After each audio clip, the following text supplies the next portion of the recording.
Hello दोस्तों, आज हम कर रहे हैं आंट जेनिफर्स टाइगर पोएम। और इस पोएम के राइटर जो हैं वो एड्रिन रिच हैं। ये पोएम हमारी बताती है कि हमारी सोसाइटी में आज भी औरतें विक्टिम बनती हैं, क्योंकि हमारा समाज मेल डोमिनेटिंग है और यहाँ पे विमेंस की कंडीशन बहुत ज़्यादा ख़राब है। और ऐसी सोसाइटी जहाँ पे मेल डोमिनेंस होता है उसको कहते हैं पैट्रियार्कल सिस्टम। और हमारी पूरी पोएम जो है वो आंट जेनिफर के अराउंड रिवॉल्व करती है। वो भी इस पैट्रियार्कल सोसाइटी की ही एक विक्टिम है। और हमारी पोएम में आंट जेनिफर बोला गया है, मीन्स आंट बोला गया है, तो हो सकता है पोइट और आंट का कोई रिलेशन हो। पर हम ऐसे भी मान के चल सकते हैं कि आंट जेनिफर जो है वो पूरी सोसाइटी में जितनी भी विमेन रहती हैं उन सबकी कंडीशंस को सिंबलाइज कर रही हैं, उन सबकी कंडीशन को बता रही हैं। तो पोएम के स्टार्टिंग में बोला जाता है, Aunt Jennifer's tiger prance across screen bright topaz denizens of a world of green. So यहाँ पर टाइगर को आंट जेनिफर ने बनाया है, इसलिए उनको आंट जेनिफर के टाइगर बोला गया है। तो यहाँ पर बताया जाता है जो आंट जेनिफर के टाइगर हैं वो इधर से उधर भागते रहते हैं अक्रॉस अ स्क्रीन। यहाँ पर स्क्रीन का मतलब टीवी स्क्रीन या मोबाइल स्क्रीन से नहीं है। यहाँ पर स्क्रीन का मीनिंग है जो लोग एम्ब्रॉयडरी करते हैं, कढ़ाई करते हैं, उनके पास एक प्लेट सी होती है जिसमें वो किसी भी कपड़े को लगा देते हैं और फिर उस पे अपना कढ़ाई का वर्क कर सकते हैं। तो उसी को यहाँ पे स्क्रीन बोला है। और फिर आगे कहते हैं कि ये खूबसूरत टाइगर जो हैं वो टोपेज जैसे दिखते हैं। तो वो बताते हैं कि ये टाइगर्स जो हैं वो एकदम ब्राइट कलर के वूल से बनाए गए हैं और ये एकदम टोपेज के जैसे लग रहे हैं। टोपेज बेसिकली एक येलो स्टोन होता है, येलो जेम होता है, जैसा आप फोटो में देख रहे हैं। एंड फिर नेक्स्ट लाइन में इन्हीं टाइगर्स के बारे में बताया गया है। और ये डिनाइजेंस है, मतलब इनहेबिटेट है, मतलब रहने वाले हैं कहाँ पे, ग्रीन वर्ल्ड में, मीन्स फॉरेस्ट में रहने वाले हैं ये टाइगर्स। और इसको ऐसे भी कह सकते हैं कि शायद जिस कपड़े पे आंट जेनिफर एम्ब्रॉयडरी कर रही थी वो ग्रीन कलर का क्लॉथ, और जो टाइगर हैं वो उस स्क्रीन पर छलांग मारते हुए दिखाए गए हैं। और इसको ऐसे भी कह सकते हैं कि शायद जिस कपड़े पे आंट जेनिफर एम्ब्रॉयडरी कर रही थी वो ग्रीन कलर का क्लॉथ था। And then they do not fear the man beneath trees, means उन्हें बिल्कुल भी डर नहीं है उन लोगों का, उन आदमियों का। यहाँ पे मैन यूज़ किया गया है, क्यों? क्योंकि ये पोएम पूरी की पूरी पैट्रियार्कल सोसाइटी को शो कर रही है। तो यहाँ पे जो मैन बोला गया है वो भी इसी चीज़ के लिए है। जो हमारे टाइगर हैं वो जो वहाँ पे आदमी आए हुए हैं उनका शिकार करने के लिए, वो उनसे बिल्कुल भी नहीं डर रहे हैं। अगेन यहाँ पे टाइगर के कैरेक्टर के बारे में बताया जा रहा है कि उन्हें बिल्कुल भी डर नहीं है उन लोगों से जो उनका शिकार करने आए हैं, जो उन्हें पेड़ के पीछे, ट्रीज के पीछे छिप छिप कर देख रहे हैं। The pace in sleek chivalry certainty, इस लाइन का मतलब है वो किसी से नहीं डरते और अपने ही एक पेस के साथ आगे बढ़ते जाते हैं और एकदम स्मूथली अपनी एलिगेंस के साथ चलते रहते हैं। ये स्टेंजा टाइगर्स के ट्रेट्स को शो करता है, उनके कैरेक्टरिस्टिक्स को बताता है कि वो कितने ब्रेव हैं, कितने ब्यूटीफुल होते हैं, एकदम फियरलेस, करेजियस होते हैं। वो किसी से भी प्रेशराइज नहीं होते हैं, उनके मन में जो आता है वो करते हैं। उनके पास एक सेल्फ स्टीम होती है जिसको वो कभी भी डाउन नहीं होने देते। तो ये जितने भी फीचर्स हमें पोएम में बताए गए हैं टाइगर के बारे में, एक्चुअली में ये आंट जेनिफर की डिज़ायर हैं। वो चाहती हैं कि मैं भी फियरलेस बनूं, वो चाहती हैं कि मैं भी अपने फ्रीली डिसीजंस लूँ बिना किसी के प्रेशर के। मेरी भी सेल्फ स्टीम है, मैं भी अपनी सेल्फ स्टीम को बनाए रखूँ, ऊपर रखना चाहती हैं वो अपनी सेल्फ स्टीम को। वो डरना नहीं चाहती इस मेल डोमिनेटिंग सोसाइटी से। वो जो ये टाइगर्स अपनी एम्ब्रॉयडरी में बना रही हैं वो चाहती हैं कि मैं भी इनके जैसे बन जाऊं। यहाँ स्टेंजा में मेटामॉर्फ भी यूज़ हुआ है ब्राइट टोपेज को लेकर, ये याद रखना। और चीज़ें अगर याद नहीं होती और कैसे अभी पढ़ना चाहिए इसके बारे में आपको वीडियो देखनी है तो ऊपर मैंने आई बटन में लिंक दे दिया है, उस पर क्लिक करके आप वीडियो। नाउ सेकेंड स्टेंजा में वो aunt Jennifer's finger fluttering through her wool, aunt की जो फिंगर है वो फ्लटर कर रही हैं उनके ही वूल से।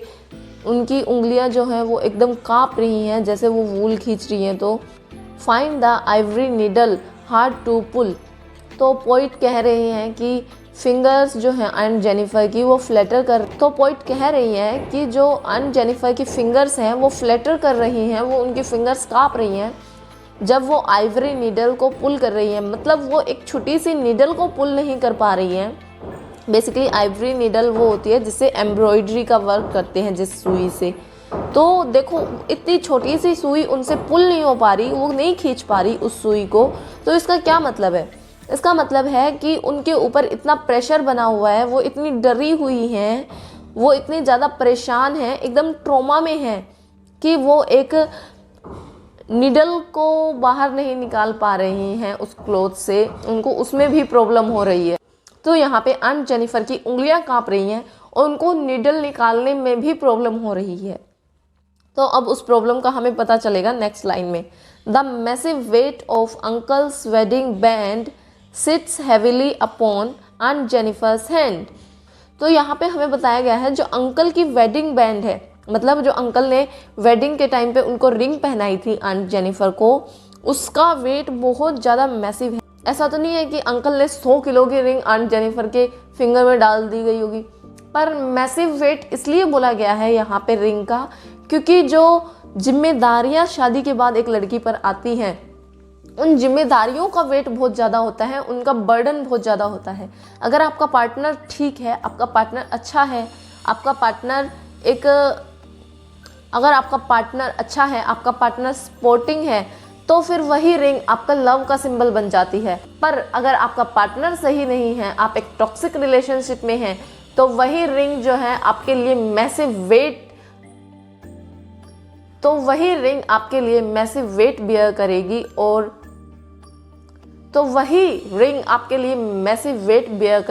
और आपके ऊपर वो बर्डन बन जाएगा, वो जिम्मेदारियां आपको उठाने में बहुत ज़्यादा problem feel. And that's why यहाँ पर पोइट ने रिंग को मैसिवली हैवी कहा है। When aunt is dead, her terrified hands will lie still ring with ordeals she was mastered by। बोला है कि जब आंट मर जाएंगी तो उनके टेरिफाइड हैंड्स में वो रिंग फिर भी रहेगी। देखो फर्स्ट स्टैंजा में हमें पता चलता है कि वो फ्री होना चाहती हैं, उनकी डिज़ायर्स हैं कि वो एक टाइगर के जैसे बन जाए। सेकेंड स्टैंजा में हमें बताया गया है कि जो सोसाइटी है वो उनको फ्री नहीं होने देंगी, उनका हस्बैंड जो है वो उनको फ्री नहीं होने देगा। And in the end third stanza में हमें पता चलता है कि उनकी फ्रीडम उनके मरने के बाद भी नहीं मिलेगी उन्हें। अगर वो मर भी जाएं तो भी वो वेडिंग रिंग, वो बोझ उनके साथ ही रहेगा। अगर वो मर भी गई तो वो जो डर है वो उनके साथ ही जाएगा और उनके जो डरे हुए हाथ हैं वो उस वेडिंग रिंग से बंधे हुए होंगे, वो उस अंगूठी से बंधे हुए होंगे। तो वो मरते दम तक अंकल के अंडर सप्रेस रहेंगी। हमारी सोसाइटी ऐसी है कि कोई मर जाए तो मर जाए, ठीक है, पर उसे फ्री नहीं होने दिया जाएगा। तो शायद आंट जेनिफर, तो देखो यहाँ पे शायद आंट जेनिफर तो कभी आज़ाद नहीं हो पाएंगी, कभी फ्री नहीं हो पाएंगी, पर जो आंट जेनिफर की आर्ट है उसकी फ्रीडम को कोई नहीं छीन सकता। जो आंट जेनिफर ने टाइगर बनाए हैं वो हमेशा अनअफ्रेड और प्राउडली रहेंगे और उनको कोई कैद नहीं कर पाएगा।